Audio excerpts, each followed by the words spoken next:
Hey Lions, Tracey here with an art project for you to look at doing.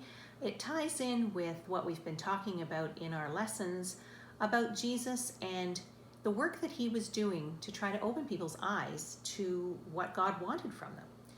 And we saw in the Pool of Siloam that he performed a miracle. He enabled a blind man to see, a man who had been born blind, and he wanted to use that as a message to everyone to say, you've got to look at things in a different way. You've got to be able to see what I want you to see, how to live your life differently, how to live it for God. So today's craft is not difficult, and you can do it with things around the house.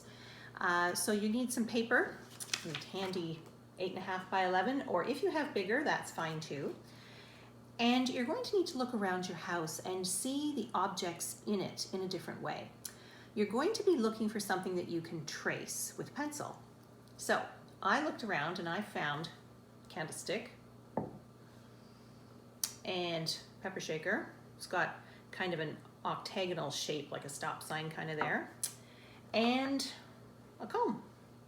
So what I'm going to do is start to trace the bottom of these objects on my paper and fill in the whole page, either randomly or in a pattern, to make something that we're going to add some color to later. So you're going to want to take your objects, it can be all with one object or a variety of objects, and you're going to want to start to trace them across your paper. You can do it in a pattern or you can do it randomly. So just holding your object still, you're just going to work away to trace the object in question. And I'm going to start with my comb here because it has a lot of interesting options for when we add the color later. You can also use things like small toys, Lego, kitchen utensils, anything that has an interesting shape to you. There's no right or wrong here. So I'm just going to finish tracing this.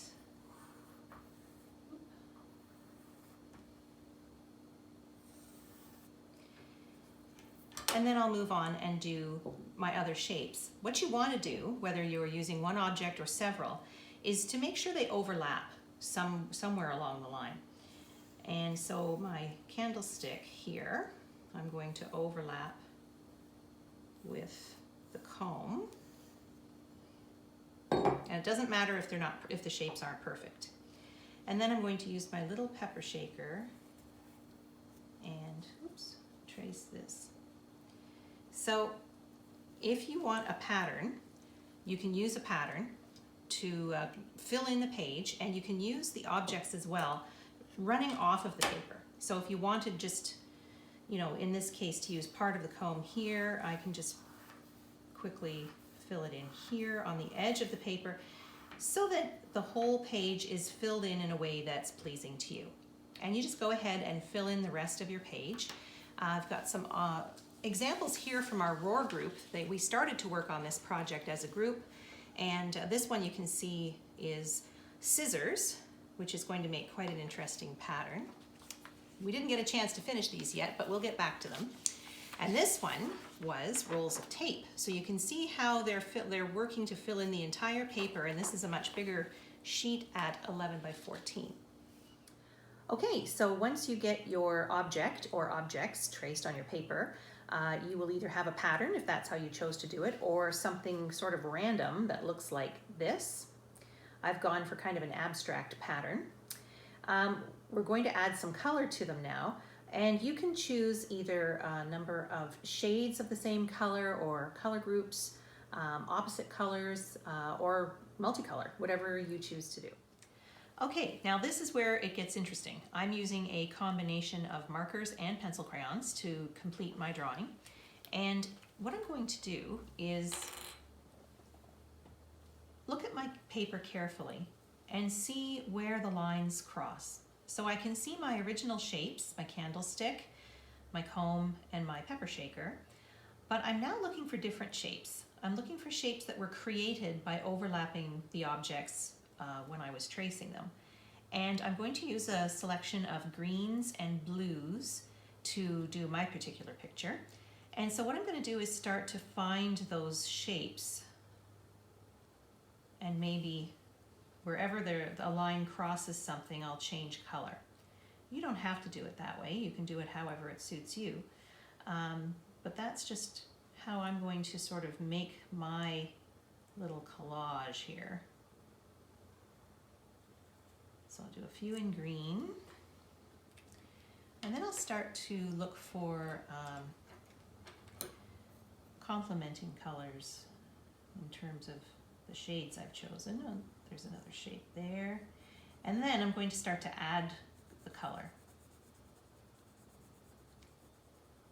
And you'll notice as you get into this project, you become more relaxed and your breathing slows down and you start to really focus on what you're doing. And it becomes, oh, that one's kind of similar, that's okay. It becomes very relaxing. So when you've finished adding all the colors you want to add, you might end up with something that looks kind of like this. There's one that I finished earlier in the different shades, which looks kind of abstract. And then this one was done with a USB with, it had a lid on it. So Liam did this one in more of a pattern. And you can see how it takes an everyday object that you don't think much about and turns it into a work of art. So I think if you can take from this that seeing regular everyday things in a different way is really a fun thing to do, and it makes great art. If you have done this craft and you would like to share your work with all of us, please feel free to have you or your parents send a photo my way and we can post it on Facebook.